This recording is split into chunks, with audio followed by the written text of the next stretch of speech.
The phone buzzed in my hand while I stood in an airport terminal, holding a boarding pass with my own name printed on it. A boarding pass I had paid for myself. Before we start, take 1 second and hit subscribe. Because what you're about to hear isn't just a story. It's a warning. About the people we trust the most. The people we never think to question. My name is Elena Marsh. I'm 36 years old. And for 14 years I was the family bank account nobody thanked. The message on my screen was from my mother. 5 words long. Don't come. Family only, sweetheart. I read it 3 times. The letters didn't change. The gate behind me was already boarding. My sister Claire was somewhere past that door, in a seat I had paid for at a resort I had booked, for a wedding anniversary trip I had planned as a gift to my parents. I wasn't going in. I want you to understand something before this story gets heavier because it does.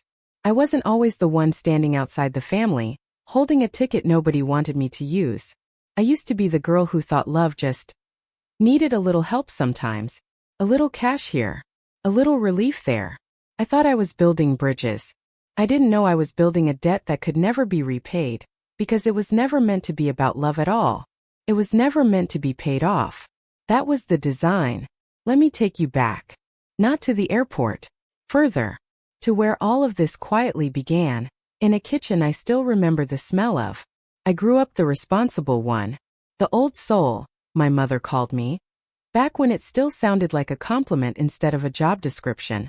Claire was the golden child, charming, spontaneous, always landing on her feet no matter how many times she fell flat on her face. And somewhere in between the two of us, our parents built a quiet little system. One so smooth, so gradual that I never once felt it tighten around me. When I was 23, fresh into my first real job as a junior accountant, proud of my little apartment and my little car and my little life that finally felt like mine, my father sat me down at the kitchen table on a Sunday evening. He had that look on his face, the serious one, the one that made me feel important. "It's time I taught you something your grandfather never taught me," he said. "How to build credit the smart way." He asked for my social security card, my birth certificate, said he'd keep them safe in the fireproof lockbox in his closet, the one with the little brass key, said it was for my protection. I remember feeling proud, like I'd finally been let into the adult part of the family. The part with locked boxes and quiet decisions and grown-up trust. I had no idea what I'd actually handed over that night. I had no idea that a fireproof box could hold something far more flammable than paper. For the next decade I paid. Not because anyone forced me. Nobody ever raised a hand, nobody ever raised a voice. I paid because I loved them and because somewhere deep down underneath the ledgers and spreadsheets I built for other people every day at work, I believed that if I just gave enough I'd finally stop feeling like the spare daughter. The backup plan. The one who was loved conditionally, and the condition was always money. I covered rent when Dad's business slowed down twice actually, though I only found out about the second time by accident. I paid off Claire's car loan when she just needed a fresh start, after her 3rd breakup that year. I quietly took over my parents' mortgage payments when I made partner at my firm, telling myself it was generosity and not, as it would later turn out, a substitution for a conversation none of us ever had the courage to start. And when their 30th wedding anniversary came around, I didn't think twice. I booked the villa in the hills, business class flights for 4, a private dinner on the terrace overlooking the water. The whole thing, almost $40,000, because I wanted just once to feel like I belonged at that table without an invoice quietly attached to my chair. Instead, I got a text at the gate telling me to turn around. I stood there in that terminal a long time, watching families around me hug goodbye, watching a little boy press his palm against the window to wave at a plane he thought was his father's. I remember thinking, absurdly, that I envied a 5-year-old's certainty that someone loved him without conditions. I didn't cry. Not yet. I just felt something cold settle into my chest, patient and quiet, like it had been waiting a long time for permission to arrive. I didn't cause a scene. I never do. That's not who I am, and frankly, it never occurred to me that it was an option. I just stepped out of the boarding line, walked to a quiet corner near an empty gate, and called my father. He picked up on the 4th ring. I could hear boarding music behind him, cheerful and completely indifferent to what was happening on my end of the line. "Dad, Mom just texted me. She said I'm not coming." A pause. The kind of pause that tells you everything before a single word is spoken. Your mother handles all that, sweetheart. You should talk to her. Did you know? Did you know I wasn't invited? Another pause, longer this time. Then quietly, I have to go find our room. And he hung up before I could say another word. I stood there with airport air conditioning blowing against my face and did the math I didn't want to do. Everyone already knew. My sister knew. Her husband knew. He was the one who'd taken my seat at the dinner table, my reservation, my carefully chosen wine pairing. They had all quietly agreed, without ever telling me, that I wasn't family enough to sit at a dinner I had personally funded. I looked down at the boarding pass still in my hand, my name printed clearly, and I understood, with a clarity that felt almost violent, that it had never really been mine to use. I didn't call anyone else. I didn't scream into a bathroom stall or beg the gate agent to let me through anyway. I just walked back through the terminal, got in my car and drove. Not home but to my parents' house. The one I had bought them outright 3 years earlier, after my mother stood in the empty dining room during an open house and cried, saying she'd always dreamed of a real fireplace and a table big enough for grandchildren. I still had a key. I had carried that key on my ring for 3 years like a small quiet promise that I always had somewhere to belong. The lock didn't turn. I stood on that porch in the fading light, jiggling a key that no longer worked in a door to a house that was, in every legal sense, mine. A voice came from the yard next door.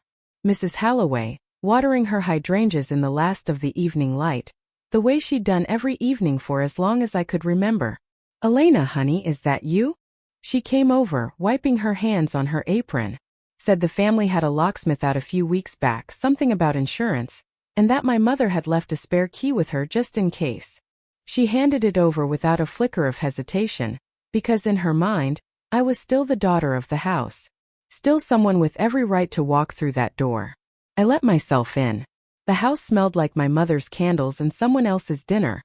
Something with rosemary and butter that wasn't for me. I went straight to the guest room, the one I used whenever I stayed over, the one they always insisted I should think of as my room. Whenever I brought it up, whenever some small part of me needed reassurance that I still had a place there. The bed was stripped bare. The dresser drawers hung open, empty. My closet hangers, nothing else. In the corner sat a single cardboard box taped shut, a charity's logo stamped on the side, labeled in my mother's careful, looping handwriting. Donate. They hadn't packed my belongings to keep them safe for me. They had packed them to give away. Before a trip I wasn't invited to. In a house I still legally owned, down to the last brick and beam. That was the moment something inside me went quiet. Not broken quiet. The kind of quiet that comes right before a person stops feeling and starts noticing instead. I sat down on that bare mattress in a room that used to be mine, in a house I still held the deed to, and I stopped crying. I started paying attention. I walked through that house like it was a case file instead of a childhood. In the kitchen, the drawer where my mother kept the mail wouldn't close all the way, stuffed too full. I'm not proud of what I did next, but I'd stopped being proud around the moment I found a donation box with my name on it. Underneath coupons and old church bulletins and a birthday card from someone I didn't recognize, I found a bundle of envelopes held together with a rubber band. Every single one addressed to me, Elena Marsh, at an address I had never spent a single night at in my entire life. Bank logos. A credit card company. A lender I'd never heard of sending official letters in windowed envelopes, the kind you learn to recognize as an adult without ever wanting to. My first thought was a mistake. A forwarding error. The post office being careless. But there were too many of them, spanning too many years, all neatly bundled and kept. And you don't keep a stranger's misdelivered mail in a rubber band for over a decade unless it matters to you. Unless you're waiting for it. Unless you need to know exactly when a payment comes due. I didn't open them yet. Some old professional instinct, the same one that tells me never to let a client sign anything they haven't read twice, told me to slow down. I laid the envelopes out by postmark date on the kitchen counter and built a timeline in my head. The oldest one was from 12 years ago. The year I turned 23. The year of the kitchen table conversation. The year of the fireproof box. Before I opened a single envelope, I needed to know exactly where I stood legally in that house. So I pulled up the closing documents from 3 years earlier on my phone. The warranty deed. The title. And there it was, in flat legal language that doesn't care one bit about anyone's feelings. The property was held in my name. Elena R. Marsh, sole owner. My parents had lived there 3 years and had never once been added to the deed. Just keep it simple, honey, my mother had said at the time. Put it under you. We trust you. I thought she was being humble. Now I understood she'd simply never imagined a world where I would remember I also owned the ground beneath her feet. I called an old university friend that night, Priya, now a family law attorney who never softens the truth before handing it to me. I told her everything: the text, the airport, the locked door, the donation box, the bundle of mail. She was quiet for a long moment. Then she said, gently but firmly, "Go home, Elena. Not to their house, yours. Order something you shouldn't. Take a bath. Let yourself be furious for one night before you do anything else." I promised her I would sleep on it before making any decisions. I meant it when I said it. The next morning I called an old friend from university, Priya's colleague at a major credit bureau. A woman named Renata who answered on the second ring and listened without interrupting once. I told her I thought I might be looking at identity theft, that there was mail and accounts I couldn't explain. She told me the same thing every honest expert eventually tells you. First, breathe. Second, you need your full credit file. All 3 bureaus. Not the summary, not your score. Have you ever actually looked, Elena? The honest answer was no. I'm an accountant. I check other people's numbers for a living. I had simply assumed mine were clean because my score was excellent, and a good score feels like proof that nothing is wrong. But a good score can hide almost anything, if someone is careful enough. If they never let an account default. If they make the minimum payment right on time every single time so no alarm ever rings. Come in this afternoon, she said. Bring your ID, your social proof of address. We'll go through it line by line. And Elena, whatever's in there, we'll deal with it. But you need to be ready to see things you can't unsee. I told her I'd been getting ready for that since the moment I found the donation box with my name on it.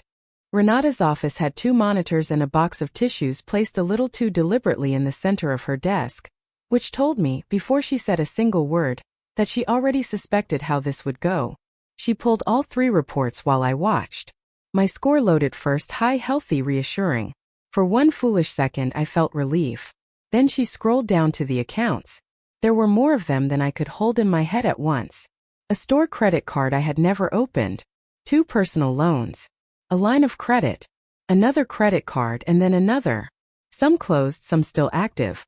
All under my name, my social security number, my date of birth.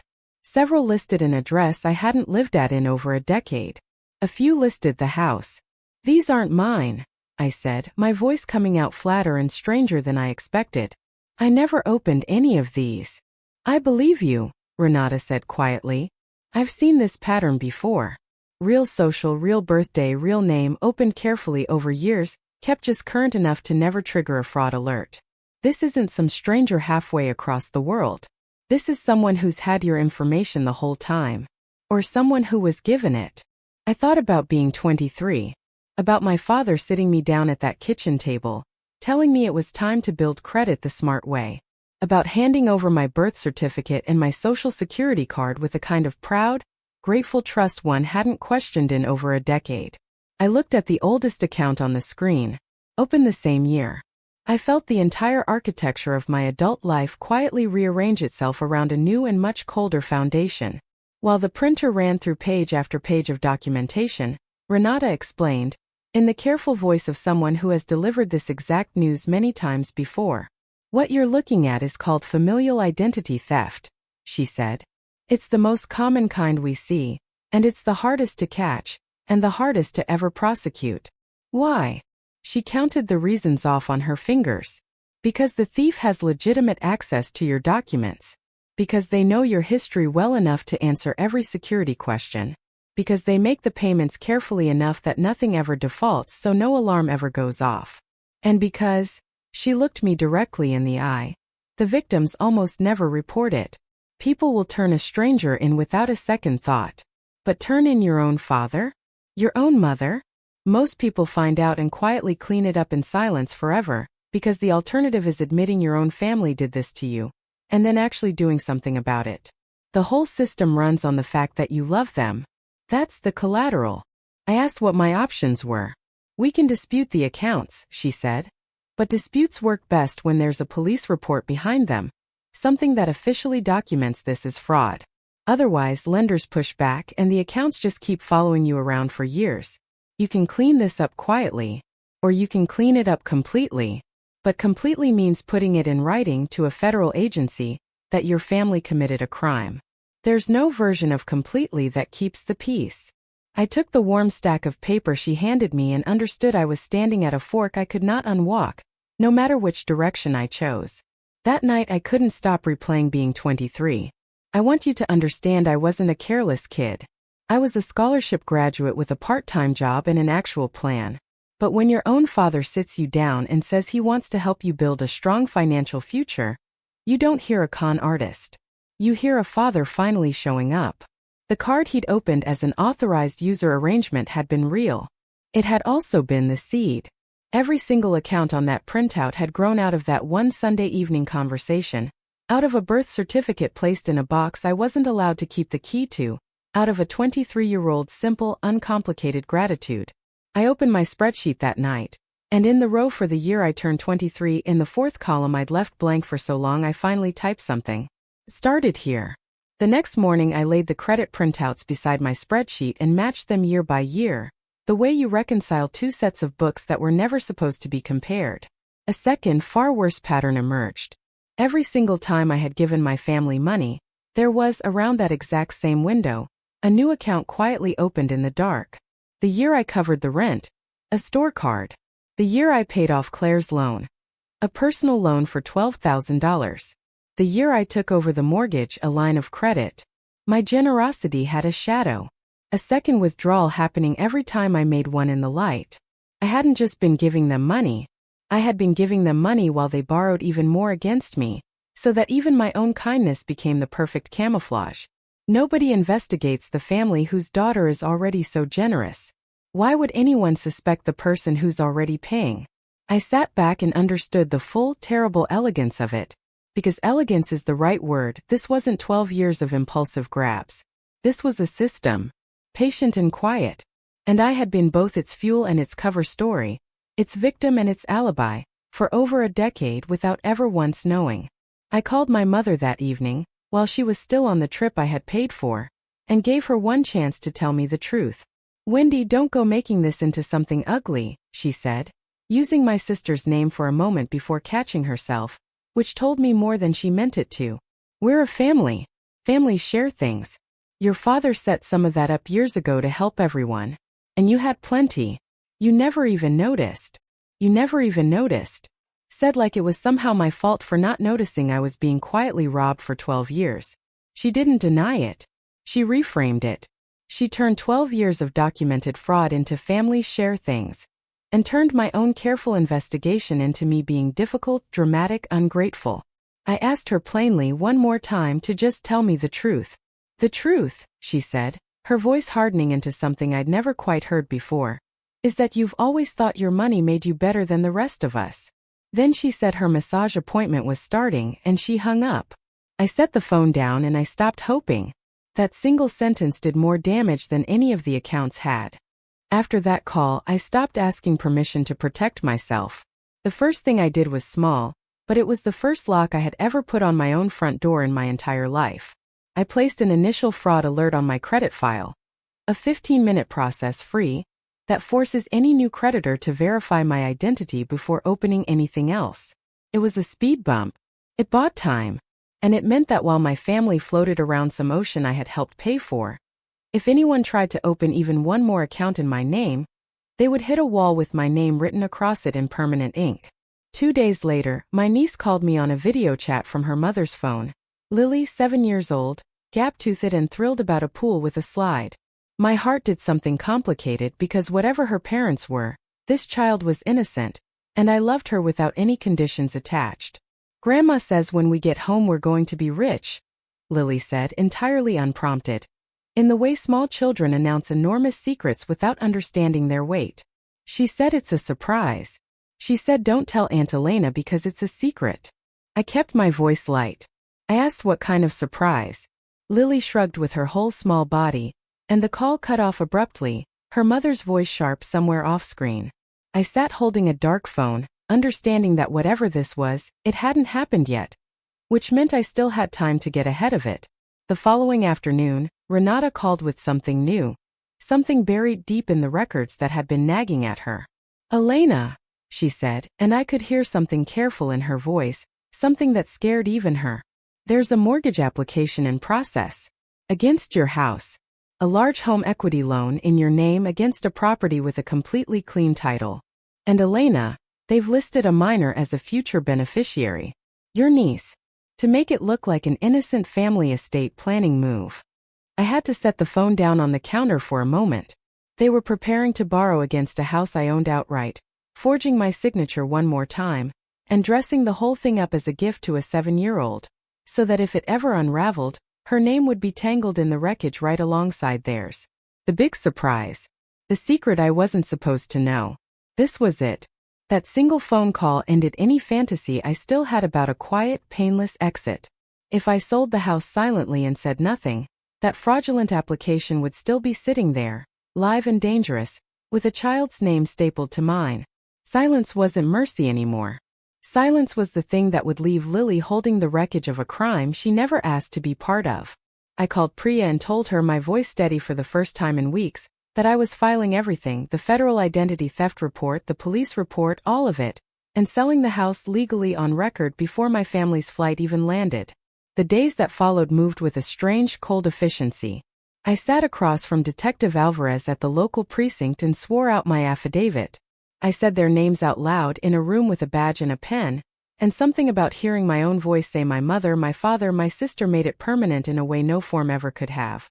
The house sold in 4 days to a young couple who didn't ask a single question once they saw the clean deed. I scheduled the closing for the exact morning my family's flight landed. Not out of cruelty, but arithmetic. You cannot fraudulently borrow against a house you no longer own. Selling it wasn't just my exit. It was the mechanism that killed the entire scheme dead in one signature. I drove out and watched, parked across the street like a stranger, as they pulled into the driveway with sunburned faces and too many suitcases. I watched my mother reach for a door that no longer opened for her. I watched her face change as the word sold reached her from a neighbor who genuinely hadn't known any better. I got out of my car and walked up that driveway one final time. "You're home," I said. My mother recovered first, the way she always did, smoothing her face into the expression she reserved for church and confrontation. "Elena, what have you done to our house?" "It was never our house," I said quietly. "It's been in my name for 3 years. You knew that. You wanted it that way." She tried guilt first. "After everything we've done for you, we raised you, we gave you everything." I let her finish. Then I laid it all out on that driveway, calm as reading a verdict. The accounts. The 12 years. The forged signatures. The fraudulent mortgage with her granddaughter's name attached to it. And something in her broke. Not into apology, but into something raw and honest I'd never once seen in 36 years. She told me, through real tears, about her own mother. About growing up believing a daughter with money was simply a family's retirement plan. About never once having anything that was fully her own. I believed her. I told her so. "I believe your mother did that to you," I said. "That's one of the saddest things I've ever heard. And that's exactly why I won't let you do it to Lily." She begged then. Dropped her purse in the driveway, hands open. "Please. We're your family. We can still be a family. Please don't do this to us." It was the exact sentence I had wanted to hear for 14 years.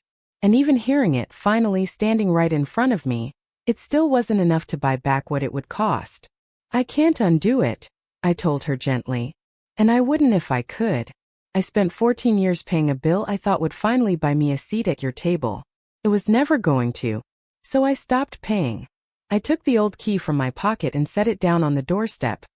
Not thrown, not dramatic, just set down gently, like something that had finally finished its job. Then I walked back to my car and drove away without looking back even once. In the months that followed, the truth did what truths eventually do when you finally let them. My brother-in-law's role in the forged applications was the hardest to deny, and he faced the heaviest charges. My father cooperated fully with the investigation.